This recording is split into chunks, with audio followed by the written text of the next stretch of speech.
very good afternoon to one and all present. As a part of lecture series, today we are going to discuss about the powers of SEBI. That is, we all know that SEBI, it is a Securities Exchange Board of India, and we segregate this subject, that is financial markets and services, as two intermediaries, like financial markets and one is financial services. So our first unit, it all deals with the financial services, that is commercial banks, how the banks are offering loans, and what is the mechanism and what are the services merely offered by the bank, that is like debit cards, credit cards, and all the digital transactions like NEFT, IMPS and UPI, and what are the benefits and what are the credentials they have asked, and these are the discussions we made in the first unit. And second unit, it is all about markets. We know market in the sense, here we are dealing with financial markets, and especially we know it is the stock market. So in India, the banking regulation, the monetary policy are under the governance of RBI, that is Reserve Bank of India, and these financial markets, SEBI heads as the supervisory body, that is Securities Exchange Board of India. All these discussions are made in our previous sessions and previous lecture series and previous classes, and we had a vast discussion about this. And to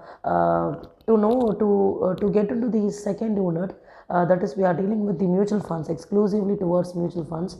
And we all know mutual fund, it is the pool of investments. That is, suppose if an investor doesn't have the awareness about the on what kind of investment to be invested by him or here he can invest in mutual funds, where it is a riskless, and where also the portfolio of investment can be done, where the commodities and all kind of markets can be invested. But here the fund manager acts as an advisor and who invest in the portfolios to ensure that there is no loss of return, and only the gain of return is assured in the mutual fund type of investments. And previously we have seen the types of mutual funds, classification of mutual funds, all the benefits, and what is the index funds, and many type of funds, and discussions are made.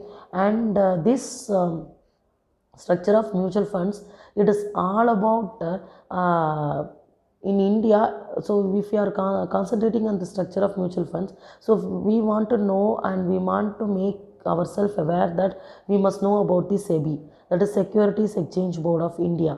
So we have seen the structure, and we shall have the small recap about it.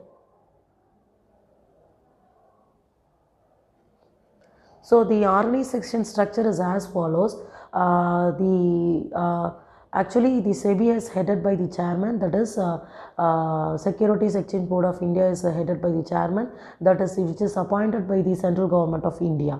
Okay, and next two members, who are the officers from the central finance ministry, that is Union Finance Ministry, and we have one member from the Reserve Bank of India as well, and to give the suggestions and to know about the monetary policies and how it will affect the financial markets in turn. And lastly, we have 5 members which has been duly appointed by the Union Government of India to monitor the regulations of the SEBI.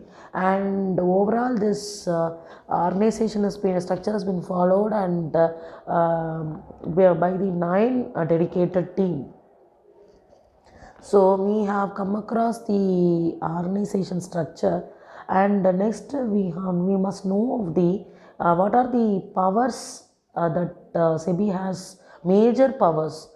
We have discussed, and in the exam point of view we have lot more to learn, but what are the major discussions can be, what major powers that can be discussed is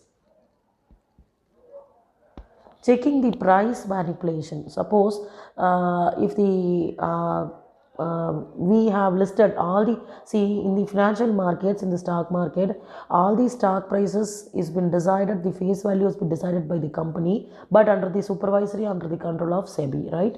So is there any manipulation? So the face value doesn't, whether the shares are issued at the par value or discount value, is there any redemption or premium prices, or it is charging the higher than the par value? So this is the major activity where the SEBI has been carried out, and the bans insider trading. So strictly it is strictly monitored that no inside trading is allowed, and for the benefit of the clients and for the benefit of the customers, and prohibits the unfair and fraudulent trade practices. That is, this is again linked and synced with the bans insider trading.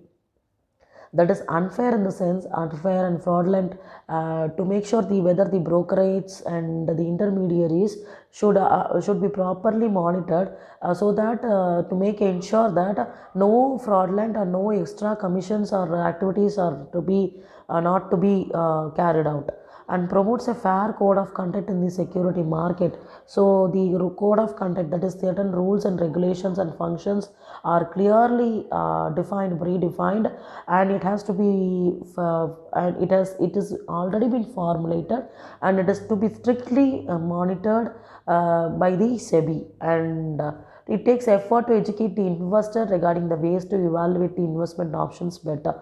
So it is a major role where SEBI stands as a guide, and it stands as a, like what we say called, we are there, we are there to ensure that, we are here to ensure that your investments are safe, and you need not worry that this kind of any kind of thing, fraudulent or any kind of misbehavior, mismechanism will not affect you. For example, we can see the Satyam scam, and long before, where the share prices are really come down and the company has wind up, and all the investors are worried.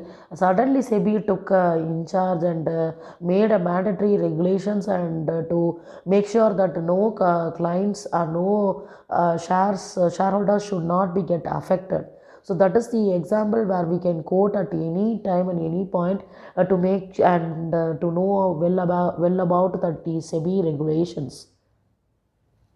And we have other three executives, we have advisories, where we call quasi-executive. This person is still with the power of checking the financial accounts and statement of the companies. So this person is exclusively appointed to check the financial statements, and also to ensure that the companies are following the proper rules as stated by the SEBI, and there are no violations or deviations has been carried out. And SEBI also has the power to implement the rules and regulation that it form, and take the, and also has the right to take the action where the rules and regulations, in case if the rules and regulations are violated, the SEBI has the direct right to take an action